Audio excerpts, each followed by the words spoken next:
नमस्कार, बहुत बहुत स्वागत है आपका आयुर्वेद पर आधारित हमारे इस बेहद खास कार्यक्रम स्वस्थ विचार में। मैं हूं आपके साथ आपका साथी विकास। दर्शकों, स्वस्थ विचार कार्यक्रम एकमात्र ऐसा कार्यक्रम है जिसमें स्वास्थ्य से संबंधित जानकारी, आपकी सेहत को आप कैसे बेहतर कर सकते हैं, इस प्रकार की जानकारी, और आपके यदि शरीर में किसी प्रकार का रोग है या छोटे छोटे रोगों को दूर करने की जो टेक्निक्स हैं, जो फॉर्मूलेज हैं, जो नुस्खे हैं, वो आपको इस कार्यक्रम के माध्यम से पहुंचाए जाते हैं। और साथ ही साथ हम इस कार्यक्रम के माध्यम से हमेशा ये प्रयास करते हैं कि हम आपके अंदर एक जागरूकता उत्पन्न करें, क्योंकि आजकल की इस भागदौड़ भरी ज़िंदगी में हमारे पास समय का सबसे बड़ा अभाव है। और सबसे पहले जो हम ढिलाई या चूक करते हैं वो अपने शरीर के साथ ही करते हैं। हम अपने काम को ज़्यादा प्राथमिकता देते हैं, वो ज़रूरी भी है, लेकिन साथ ही साथ उतनी ही तवज्जो हमें अपने शरीर, अपने स्वास्थ्य के लिए भी देनी चाहिए, जिसको कहीं ना कहीं हम दरकिनार कर जाते हैं। वो दिक्कतें जब उत्पन्न होती हैं तब हमारे सामने परेशानियों का एक पहाड़ टूट पड़ता है। ऐसी तमाम समस्याओं से निजात प्राप्त कराने के लिए आपको इस कार्यक्रम से हम जोड़ते हैं और इन सभी विषयों में हमारा मार्गदर्शन करते हैं जाने माने आयुर्वेद के ज्ञाता गायत्री सिद्ध पंडित श्री लक्ष्मण दास रतन भारद्वाज जी। तो चलिए, सबसे पहले गुरु जी का स्वागत करेंगे और कार्यक्रम की शुरुआत करते हैं। लेकिन इससे पहले हम कार्यक्रम को शुरू करें, आप सभी को मैं अनुरोध करूंगा, कॉपी और पेन लेकर ज़रूर बैठा करें जब भी आप इस कार्यक्रम को देखने बैठते हैं, ताकि आपको वो नुस्खे हमेशा जहन में ध्यान रहें, ताकि आप जब भी कोई समस्या आए आपको, तो आप उन नुस्खों का अपना स्वयं का उपचार कर सके। गुरु जी, बहुत बहुत स्वागत है आपका हमारे इस कार्यक्रम में। नमस्कार दर्शकों, स्वस्थ विचार कार्यक्रम केवल एक कार्यक्रम ही नहीं है, बल्कि एक ऐसा अभियान है जिसको हम निरंतर सतत रूप से चलाते आ रहे हैं और आपके अंदर वो जागरूकता उत्पन्न करने का प्रयास करते हैं, जिसकी वजह से आप केवल अपने ही शरीर के लिए नहीं, बल्कि अपने पूरे परिवार की सेहत के लिए फ़िक्रमंद हों, उनके ज़रूरतों को आप महसूस करें और उनकी सेहत यानी अपने परिवार की सेहत को आप कैसे और अच्छा बेहतर बना सकते हैं, वो सारी जानकारी आपको उस कार्यक्रम के माध्यम से दी जाती है। क्योंकि अक्सर रोग का जो मूल कारण होता है वो है हमारा भोजन, और जब भोजन ही हम ठीक ढंग से नहीं करेंगे, ठीक प्रकार से समय से नहीं करेंगे, तो कहीं ना कहीं रोगों की भरमार हमारे शरीर में शुरू हो जाती है। अपने ऊपर भी हमें कंट्रोल रखना है। ऐसे ही तमाम बहुत सारी चीज़ें हैं जिन विषयों को हम इस कार्यक्रम के माध्यम से आप तक पहुंचाते हैं, और इसीलिए हम आप सभी को ध्यान भी दिलाना चाहते हैं कि जब भी आप इस कार्यक्रम को देखने बैठे, कॉपी और पेन लेकर ज़रूर बैठा करें। जो भी नुस्खे आपको बताए जाए उनको आप लिख ज़रूर लें। चलिए आगे बढ़ते हैं कार्यक्रम में और शुरू करते हैं अपने नए विषय पर चर्चा। गुरु जी, आज के इस अंक में हम बात करने जा रहे हैं एनीमिया। अक्सर ऐसा सुना जाता है कि एनीमिया में खून में संबंधित विकार उत्पन्न होते हैं, या यूं कहें कि खून बनना बंद कर देता है। तो सबसे पहले मैं बारीकियों से जानना चाहूँगा कि एनीमिया को आयुर्वेद में किस दर्जे में रखा गया है, किस तरीके का रोग है, इसके मूल कारण कौन कौन से होते हैं? देखिए, अनीमिया ये भी हमारी लापरवाही है। जी। मैदे की चीज़ें, तली हुई चीज़ें, ठंडा पानी, बेटाइमा खाना, ये लीवर जाके बर्दाश्त नहीं करता। लीवर इसको पचाता नहीं। जिस चीज़ को लीवर पचाएगा नहीं, उसकी पैंक्री इंसुलिन नहीं बनाएगी। बिल्कुल। पैंक्री इंसुलिन नहीं बनाएगी, पित्ते में तेजाब बढ़ेगा, वो आंतों में जाके सड़ेगा, तो जाके गुर्दे के पास जो सड़ा हुआ भी पहुंचेगा, उसमें से जो खून बनेगा उसको तिल्ली स्वीकार नहीं करेगी, उल्टा फेंक देगी, वापस दे देगी। जी। हाँ, फिर दिन प्रतिदिन खून की कमी पड़ती जाएगी। मेडिकल साइंस में तो दूसरे के उसी ग्रुप का खून लेके रोगी को चढ़ाते हैं, और अनीमिया के रोगी का ब्लड हमेशा खून चढ़ाने के बाद भी 8 से 10 तक जाता है और फिर नीचे आना शुरू हो जाता है। और जब 3-4 यूनिट रह जाता है तो उसको दोबारा खून चढ़ाना पड़ता है। अब ये रोग मैदा, तली हुई चीज़ें, बेटैमा खाना, बेटैमा सोना, पानी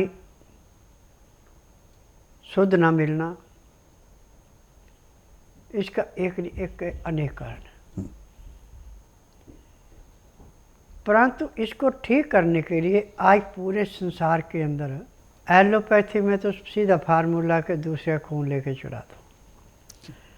हमारा आयुर्वेद है, यूनानी है, होम्योपैथिक है, नेचुरिस्टिक है, ये कोशिश तो पूरी करते हैं कि हम इसको ठीक करें, परंतु उनको नाड़ी का ज्ञान नहीं है। रोग के अनुसार वो दवाई देते, दवाई काम करती परंतु पूरा नहीं करते। आज जिसको नाड़ी का ज्ञान है वो उसको वही चीज़ देगा जिसको उसकी नब्ज मानेगी। बात बिगड़ा, उसका पित्त बिगड़ा, कब बिगड़ा, किससे उसको अनीमिया हुआ। जो चीज़ कम हुई है उसको बढ़ाना है, जो फालतू है उसको घटाना है। तीनों चीज़ें बात पित्त का बराबर रहेगा, हमें रोग कोई नहीं है। तो अनीमिया के रोगी का सबसे पहले तो हम खाना बंद कर देते हैं। खान पान में उसका चलता है गाय का दूध, गाय का दही, गाय का मट्ठा। अब इसका भी तरीका है कि गाय का दूध नहीं आपके पास, बकरी का नहीं है तो भैंस का या डेयरी का नहीं लेना, तो आप सोयाबीन का बना लो। और सोयाबीन का जो दूध या सोयाबीन की सब्जी या सोयाबीन की रोटी जो खाता है उसको तो कभी ज़िंदगी में अनीमिया क्या कोई भी रोग हो ही नहीं सकता। क्योंकि पाचन शक्ति को बढ़ाने के लिए, पैंक्रियास से ज़बरदस्ती इंसुलिन बनाने के लिए, गुर्दों की सफाई के लिए, और इसका बने हुए खून को तिल्ली ऐसे स्वीकार करती है जैसे रेता पानी में डालने के बाद वो पानी को चूस लेता, बहने नहीं देता। ऐसे तिल्ली को जो खून दिया जाता है उसको स्वीकार करके दिल को देके किसी किस्म की कमी नहीं आने देती। अब इसमें दही जो जमाना, आपने दूध जो गर्म करना वो मिट्टी के बर्तन में गर्म करना, मिट्टी के बर्तन में दही जमाना है। और सुबह उठ करके दातन कूड़ा करके योग करने के बाद आपने उस दही को खाना है। परंतु योग करने से पहले आपने 100 ग्राम दही लेके कपड़े के अंदर डाल के गांठ मार के किसी खुट्टी से लटका देना, नीचे बर्तन रख देना, जितना दही के अंदर पानी और सारा निकल जाए। अब वो फटेला रह जाएगा उसका। अब उसमें 1 चम्मच अजवाइन भून के पीस के पाउडर मिला दें। जब आप अपना योग कर लें, योग करने के बाद स्नान करें हल्के गर्म पानी से। स्नान करने के बाद अब इसको फटेले को आप लें। अब 100 ग्राम का आपके पास पानी निकलने के बाद या तो 70 ग्राम होगा या 80 होगा, इससे ज़्यादा नहीं होगा। गाय के दूध का, बकरी के दूध का तो 70 ग्राम होना है, और सोयाबीन के दूध का है तो आपका 90 ग्राम होना है।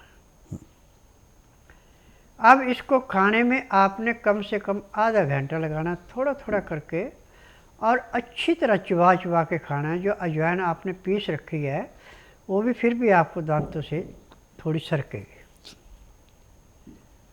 अब इसके बाद 2 घंटे तक आपने कुछ नहीं लेना। 2 घंटे के बाद जो आपका बाकी दही रखा हुआ उसको ब्लो करके मक्खन निकाल के उस लस्सी के अंदर पानी मिलाना, वो गाढ़ी लस्सी पीनी है। और लस्सी के अंदर शहद थोड़ा मिलाना है। 200 ग्राम लस्सी पीने के लिए आप आधा घंटा लगाएंगे। अब इसके लेने से आपका लीवर, पैंक्री, पित्ता, गुर्दा, तिल्ली इस खून को ऐसे स्वीकार करेगी जैसे उसका अपना बना हुआ है। इसको नहीं समझे कि खान पान से बना, उसका पहले का जो खून है उसी खून को समझ के स्वीकार कर लेगी। क्योंकि लस्सी पचा पचाया भोजन है। 90% ये शरीर के अंदर जज्ब हो जाती है, 10% इसका जो थोड़ा बहुत रेशा होता है वो पेशाब के द्वारा बाहर आ जाता है। जिनको पेशाब करने में दिखता है, पेशाब लगता है या पेशाब करने में भयंकर दर्द होता है, यदि वो लस्सी का प्रयोग शहद मिला के हफ्ता 10 दिन कर लेते हैं तो उसका रोग सालों पुराना भी समाप्त हो जाता है। अनीमिया के रोगी को शहद और मट्ठा एक किस्म का अमृत है। हफ्ते के बाद जब उसका लीवर काम करना शुरू करेगा, भूख लगना शुरू हो जाएगी। जब उसको भूख लगेगी तो उस टाइम आपको थोड़ी हिम्मत करनी पड़ेगी कि मूंग या मोठ रात को पानी में भिगो देने, सुबह वो आपको फूले हुए मिलेंगे। तो पानी से निकाल करके उनको गाय के घी में उनको अच्छी तरह तलना है और तल करके उनको बाहर निकाल लेना। फिर उसके अंदर नाम मात्र के लिए सिंधा या काला नमक, थोड़ी सी काली मिर्च, सौंठ, पीपल, दालचीनी, बड़ी इलायची के बीज, ये पीस करके आप किसी डिबिया में रख लें। चुटकी भर इसको उसके अंदर मिलाना है और 5-4 बूंद ऊपर से नींबू की। अब एक टाइम में पहले दिन 20 ग्राम देने खाने को। अब इसके खाने के बाद 2 घंटे तक इसको कोई चीज़ नहीं खाने को देनी। पानी पी सकता है, हल्का गर्म पानी, उसमें लहसुन, प्याज, अदरक का रस डाल के, और लहसुन, प्याज, अदरक बारीक करके कुतर के आप मूंग के साथ भी खा सकते हैं। तो आपका लीवर, आपकी पैंक्री, आपका पित्ता, आपका गुर्दा, आपका तिल्ली ऐसे काम करेंगे जैसे एक ताकतवर मजदूर 4-6 घंटे लगातार काम करके भी थकावट महसूस नहीं करता, ऐसे आपके सारे अंग काम करेंगे। और जिसका हीमोग्लोबिन खून चढ़ाने के बाद भी 6-7 से ऊपर नहीं जाता था, 15 दिन में उसका 9 से 10 हो जाएगा जी। और 1 महीने में औरत है तो 14, मर्द है तो 16 पूरा हो जाएगा।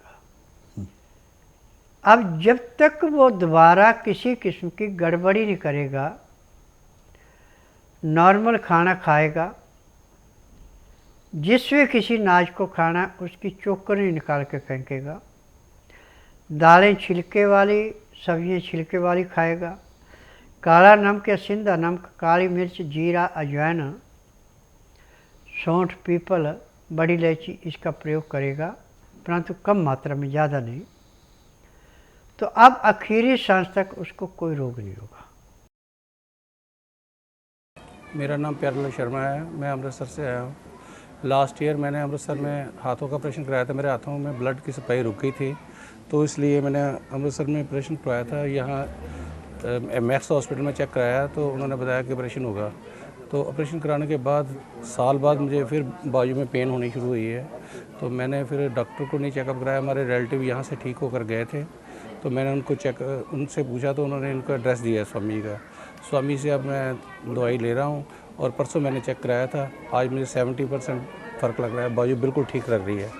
पर पहले पेन काफ़ी हो रहा था, अब मैं आगे से बैठ रहा हूँ। मैं मुकेश शर्मा जयपुर से आया हूँ।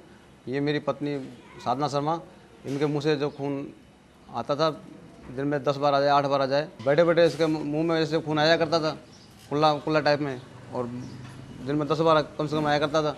हम डॉक्टरों के पास गए, डॉक्टरों ने ये कहा कि एक ऐसी कोई नस है जो फटती है और वो तुरंत अपने जगह पर आ जाती है। उसके बाद वहाँ हर रिपोर्ट नेगेटिव। तो मैं टीवी का ही प्रोग्राम देखा गुरुजी का, उसके माध्यम से हम यहाँ आए और 15 दिन की दवा से थोड़ा बहुत फ़ायदा हुआ। जो दिन में 10 बार आया करता था वो 5-6 बार पर आया, और उसके बाद से मतलब 6 महीने की दवा से बिल्कुल ठीक है। आज 1 साल से इसको कोई दिक्कत नहीं है, बिल्कुल स्वस्थ है। फिलहाल एक दर्शक और जुड़ गए हैं हमारे साथ लाइन पर, आइए उनसे भी बात करते हैं। Hello. Hello, good morning sir. जी नमस्कार, क्या नाम है आपका? नीरज कुमार। कहाँ से बात कर रहे हैं आप? बिहार से। अपना सवाल पूछें, गुरुजी सुन रहे हैं आपको, बताइए।